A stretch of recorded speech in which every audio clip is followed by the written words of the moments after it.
सध्या ह्या महाराष्ट्रामध्ये नेमकं चाललंय काय तुमच्या नजरेतून? दुर्दैव आहे आणि मी खूप जड अंतःकरणातून म्हणते की दोन भागात आज महाराष्ट्र खरं तर वाटला गेला. एकीकडे प्रचंड राजकीय अस्थिरता, ज्या पद्धतीने पक्ष घरं फोडण्याचा एक उद्योग चालला आहे तो एका बाजूला, आणि दुसऱ्या बाजूला इन्फ्रास्ट्रक्चरबद्दल सार्थ अभिमान असलेलं असं एक सरकार, ज्याच्या माध्यमातून तुम्ही बघताय तुमच्याच सगळ्या चॅनल्सवर सातत्याने दाखवत आहेत की झाडं पडत आहेत, ॲक्सिडेंट्स होत आहेत, आपण किती लोकं गमावली आहेत. त्याचबरोबर इतिहासात कदाचित असं झालं नसेल असं महाराष्ट्रातली नाही भारतातली दोन शहरं महत्त्वाची, पुणे आणि मुंबई, या दोन्हीमध्ये आज ना गाडी आहे ना ट्रेन आहे. म्हणजे तुम्ही विचार करा, इन्फ्रास्ट्रक्चर आणि पॉलिसी पॅरालिसिस झाला आहे अशी दुर्दैव हे या राज्यात झालेलं आहे, आणि याच्यात पूर्णपणे महाराष्ट्र भरडला जातो. नाही, एक तर पेपर फुटले, सगळे फुटले, पण आज तर मिसिंग लिंक सुद्धा फुटला. काय सांगा? नाही, मिसिंग लिंकबद्दल तुम्ही ट्विट बघितलं असेल. मला आठवतं आहे की मी स्वतः अडकले होते ट्रॅफिकमध्ये, आणि तेव्हा माननीय मुख्यमंत्र्यांनी सांगितलं होतं की आज नंतर सुप्रिया सुळे कधीच मिसिंग लिंकमध्ये अडकणार नाही. आता मला माहिती नव्हतं मिसिंग लिंक बंदच होणार, त्याच्यामुळे अडकायचा प्रश्नच येत नाही. पण मला आश्चर्य वाटतं की ज्या मिसिंग लिंकबद्दल एक व्हिडिओ आला आहे माझ्याकडे आत्ता, आणि मी पत्र लिहिणार आहे माननीय मुख्यमंत्र्यांना की माननीय मुख्यमंत्र्यांनी ह्याच्यावर एक पूर्णपणे इन्क्वायरी लावली पाहिजे. कारण का दोन गोष्टी झाल्या. एक तर त्यांचं म्हणणं आहे हा डिझाईन हा टेक्निकली कितीही पाऊस पडला आणि कितीही वारा असला तरी त्याच्यात डॅमेज होणार नाही, असे एक स्टेटमेंट सरकारकडून आले. आणि त्याचबरोबर आणि त्याच पार्श्वभूमीवर आज ज्या पद्धतीने तिथली स्लॅब कोलॅप झाली आहे का काय नक्की झालं आहे हे टेक्निकलच माणूस सांगू शकेल, पण पूर्णपणे लोकांच्या मनात भीती आहे. लोकांना मिसिंग लिंकमधून जायला भीती वाटते. असं अनेक लोक मला सकाळी पुण्यात म्हणाले की नक्की या इन्फ्रास्ट्रक्चरमध्ये चाललं आहे तरी काय. त्यामुळे लोक ह्या सगळ्या प्रक्रियेमध्ये प्रचंड हे जे प्रोजेक्ट झाले त्याच्यामध्ये कॉस्ट, म्हणजे जर एखादी गोष्ट पहिले 5 रुपयांनी सुरू झाली त्याचं एस्केलेशन होऊन 10 आणि 15 रुपयाला हे प्रोजेक्ट झाले. त्यामुळे एकीकडे कॉस्ट एस्केलेशन, दुसरीकडे सुरक्षिततेबद्दल कुठलीच खबरदारी या सरकारने घेतलेली नाही. त्यामुळे सामान्य माणसाच्या जीवाची काही किंमत नाही राहिली सरकारला. त्यांची अध्यक्ष काय एखादी गाडीचा ॲक्सिडेंट झाला, झाड पडला म्हणून हसतायत. इतकं असंवेदनशील हे सरकार झालं. तर यावरूनच मुख्यमंत्री देवेंद्र फडणवीस असं म्हणतात, ज्यावेळी सकाळी तुम्ही मीडियाला स्टेटमेंट केलं आणि त्यावर 12 वाजता मुख्यमंत्री बोलले, ते असं म्हणतात की ज्यांनी आयुष्यात कधी पूलच बांधला नाही किंवा साधा एक पूलसुद्धा त्यांना बांधता आला नाही, म्हणजे ज्यांच्या पक्षानं महाराष्ट्राचा सत्यानाश केला, त्यांना आम्ही काय उत्तर द्यायचं? पण ते माझ्याबद्दल नाहीच आहे. पुण्यात सगळ्यात जास्त पूल राष्ट्रवादी काँग्रेस पक्षाने बांधले आहेत, आणि महाराष्ट्रातले सगळे वाशीला जाऊन बघा ना, वाशीचे जे पूल आहेत जुनी सगळी 70 वर्षाचा हिशोब काढा, जे काय महाराष्ट्रात पूल झाले ते काँग्रेस राष्ट्रवादीनेच केलेला. त्याच्यामुळे तो मला ठोला नाही आहे, तो त्यांनी कुणाला टोला मारला त्यांना जाऊन विचारा. 2 दिवसापूर्वी कालच एक मुख्यमंत्र्यांचं वक्तव्य होतं रस्त्याबद्दल, एक 2 खड्डे पडले, कसं बघता? मला आश्चर्य वाटतंय, कारण का देवेंद्रजी हे अतिशय संवेदनशील मुख्यमंत्री म्हणून त्यांच्याकडे आम्ही पाहतो. त्यामुळे ज्या पद्धतीने या मिसिंग लिंकच्या ज्या घटना झाल्या आहेत ह्या धक्कादायक आहेत. म्हणजे भारतीय जनता पक्षाचे मुंबईचे अध्यक्ष ज्या पद्धतीने क्रूर पद्धतीने त्यांनी एका भूताची थट्टा केली, त्यांना ते हास्यास्पद वाटतं. हा चेहरा कुठल्याही व्यक्तीचा हा धक्कादायक, आणि भारतीय जनता पक्ष अति एक सुसंस्कृत पक्ष होता. मी स्वतः त्यांच्याबरोबर अनेक वर्ष जवळून मी अटलजींची भाषणं, त्यांच्या मनातली अनेक वेळाची अस्वस्थता, अटलजी असतील, अडवाणीजी असतील, हे सगळी पाहिलेली आहेत. त्यांची भाषणं आपण सगळ्यांनी ऐकलेली आहेत. काय झालं आहे म्हणजे तुम्ही विचार करा, ज्या रामाच्या मंदिरासाठी या सगळ्यांनी एवढे कष्ट केले, कष्टांची एवढा मोठा संघर्ष केला, आणि आमच्या सगळ्यांसाठी इथे उपस्थित सगळ्यांसाठीच अयोध्या हे श्रद्धेचं स्थान, किंवा मध्य प्रदेशमध्ये झालेला भ्रष्टाचार, उज्जैन आणि अयोध्या हे आपल्या सगळ्यांसाठीच श्रद्धेचं स्थान आहे.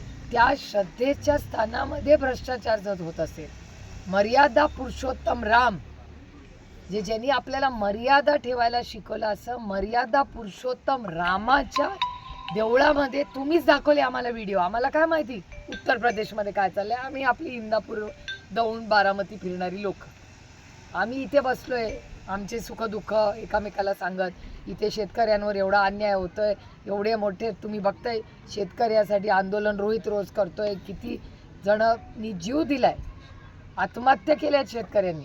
अशा परिस्थितीत एकीकडे महाराष्ट्र आहे आणि दुसरीकडे राम लल्ला, मर्यादा पुरुषोत्तम रामाचे इथे तुम्ही व्हिडिओ दाखवले तुमच्या चॅनलवर की त्या चॅनलमध्ये कोणीतरी इथे पैसे लपवतोय, कोण चांदी लपवतोय. अतिशय लाजीरवाणी आणि गलिच्छ आहे हे जे चाललं आणि याची इन्क्वायरी झाली पाहिजे. आम्ही सगळेच मिळून, मी इंडिया अलायन्सच्या मीटिंगमध्ये सगळ्याच आमच्या घटक पक्षांना विनंती करणार आहे की अयोध्या ते उज्जैन आमच्यासाठी श्रद्धेचं स्थान आहे. या श्रद्धेच्या स्थानामध्ये जर भ्रष्टाचार होणार असेल तर असल्या पापी लोकांना फाशीची शिक्षा दिली पाहिजे, ही माझी मागणी. सरन्यायाधीशांना तुम्ही पत्र लिहिलं आहे का इंडिया आघाडीच्या नेत्यांनी? काय संदर्भ आहे त्या संदर्भात? नाही, आमचं म्हणणं आहे की ज्या चुकीच्या गोष्टी झाल्यात किंवा वेस्ट बेंगॉलमध्ये ज्या घटना झाल्या त्या सगळ्या आम्हाला योग्य वाटत नाहीत. त्याच्यासाठी आम्ही सगळ्यांनी मिळून पत्र लिहिलेलं आहे. त्याचबरोबर इंडिया अलायन्समध्ये 20 तारखेला सेशन सुरू होणार आहे. पहिली चर्चा आम्ही मागणार ती राम लल्लाच्या मंदिरात झालेला भ्रष्टाचार. मला अजून माननीय मोदीजींचं भाषण आठवतं, न खाऊंगा न खाणे दूंगा. तेव्हा काँग्रेस राष्ट्रवादी वाईट होती, त्यातले अर्धे आता तिकडेच आहे. आणि आरोप करताना मला एक प्रश्न अतिशय प्रांजळपणे विचारायचा आहे की तुम्ही आरोप आमच्या नेत्यांवर केले, आज ते तुमच्या बाजूने तुम्ही क्लीन चिट दिली, म्हणजे मग आमचे भ्रष्टाचारी होते का नव्हते? जर होते तर तुम्ही का नाही शिक्षा दिली? आणि जर नव्हते तर तुम्ही आमच्या नेत्यांवर खोटे नाटे आरोप का केले? याचं उत्तर त्यांना द्यावं लागेल. हा पहिला मुद्दा. आणि दुसरा मुद्दा, जे व्हिडिओ पैसे काढतानाचे मर्यादा पुरुषोत्तम रामांच्या मंदिरात अयोध्येत दिसले किंवा उज्जैनमध्ये माननीय मुख्यमंत्र्यांवर आरोप झाले की त्यांनी जमिनी लाटल्या, याचं उत्तर भारतीय जनता पक्ष आणि त्याच्या नेतृत्वाला द्यावंच लागेल. पश्चिम बंगालमधले खासदार फुटलेले आहेत, महाराष्ट्रातले खासदार, या संदर्भात कशा पद्धतीने सरकारला जाब विचारणार आहे? मी तुम्हाला सांगू का, या फुटाफुटीवर मी काय बोलणंच सोडून देईन. कारण का काही म्हणजे लोकच आता भेटतात. आणि माझ्या व्हॉट्सॲपवर एक जोक आपल्याच एका कार्यकर्त्यांनी पाठवला आहे. एक माणूस जातो, एक महिला जाते दुकानामध्ये आणि ती 6 अंडी विकत घेते. ती एका पिशवीत तो टाकतो आणि तो त्या दुकानदाराला विचारते की हे काय आहे, ही 6 अंडी फुटणार तर नाहीत ना मी घरी जाईस्तोवर? त्याच्यावर तो दुकानदार म्हणतोय काय आमदार खासदार नाहीत फुटायला. म्हणजे हे तुम्हाला जोक वाटतोय, मला खरंच तुम्हाला हसण्यावारी आहे, मला हे अस्वस्थ करणारा जोक होता. आम्ही इमानदार लोक होतो, मतभेद जरूर असावे आणि लोकांना पक्ष बदलायचाही अधिकार आहे, मतं बदलायचा अधिकार आहे. पण आमचं म्हणणं आहे तो फक्त आणि फक्त भारतरत्न डॉक्टर बाबासाहेब आंबेडकरांच्या संविधानाच्याच चौकटीत व्हावा, एवढीच अपेक्षा आहे. एखाद्याने पक्ष बदलला ठीक आहे ना, तो अधिकार आहे ना त्याला.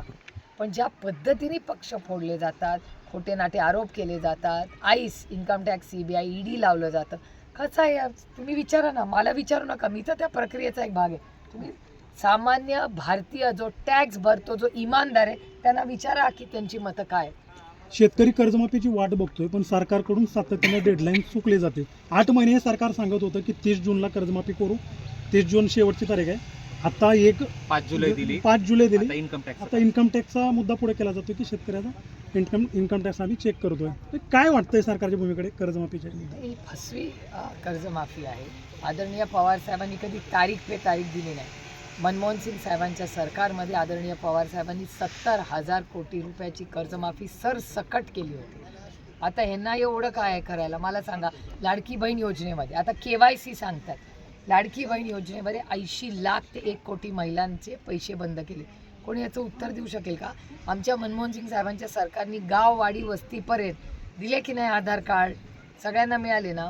मग KYC लिंक करायला काय अडचण आहे? जनधन योजना केली ना, ती पण मनमोहन सिंग साहेबांची आहे. जनधन योजना जर गावापर्यंत पोहोचू शकते तर लाडकी बहीण योजना का नाही पोहोचू शकत? त्यांना द्यायचेच नाहीत पैसे.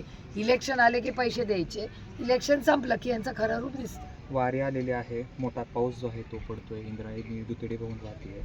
आवाहन केलं जातंय की जिथे आहे तिथंच थांबा, आळंदीत येऊ नका. प्रशासनाशी या संदर्भात काय बोलून? नाही, प्रशासनाशी आम्ही सकाळपासून कॉन्टॅक्टमध्येच आहोत. का ज्या पद्धतीने मुंबई पुण्याचा रस्ता बंद आहे, अनेक ठिकाणी पाणी आहे, झाडं पडली आहेत, लोकांचे ॲक्सिडेंट होत आहेत, लोक गेले आहेत त्याच्यामुळे ही सगळी परिस्थिती अतिशय गंभीर महाराष्ट्रात झाली आहे. आमची विनम्र विनंती आहे महाराष्ट्राच्या माननीय मुख्यमंत्र्यांना की त्यांनी ह्याच्यात इमर्जन्सी मीटिंग बोलवावी आणि सगळे कलेक्टर, कमिशनर या सगळ्यांना त्यांनी सांगितलं पाहिजे की काय काय स्टेप सगळ्यांनी मिळून घेतले पाहिजे. आणि हे राजकारण करायची वेळ नाही. ही माणसं कोणी अडचणीत अडकू नये ह्याच्यासाठी प्रयत्न एकत्रपणे करायची वेळ. प्रत्येक जण तुम्ही म्हणताय राजकारण करायची वेळ नाही, सत्ताधारी म्हणतात राजकारण करायची वेळ. नेमकं राजकारण कोण करते? राजकारण हे बघा, जेव्हा भाषणं होतात ना सत्ताधाऱ्यांची किंवा पक्षफोडी घरफोडी, त्याच्यात इतकी व्यस्त असतं ना या सरकारला की यांना प्रशासनात वेळच नाही. तुम्ही बघा ना, ह्या सगळ्या पाण्याच्या प्रक्रियेत किंवा या महिलांचे प्रश्न असतील, शेतकऱ्यांचे प्रश्न असतील किंवा इन्फ्रास्ट्रक्चरचे प्रश्न असतील, ह्याच्यात भ्रष्टाचार होतोय असं वारंवार यांनी तर सांगा, हे तर सगळं यांनी राम मंदिर पण नाही सोडलं. म्हणजे जर प्रभू रामाला हे सोडू शकत नाही, ज्यांना केंद्रबिंदू ठेवून हे सत्तेत आले, ज्याच्यावर आपली श्रद्धा आहे, त्यालाच हे लोकांनी जर भ्रष्टाचारात एवढं केलं, अपमान केला, बाकीच्यांचं काय हो. ओके.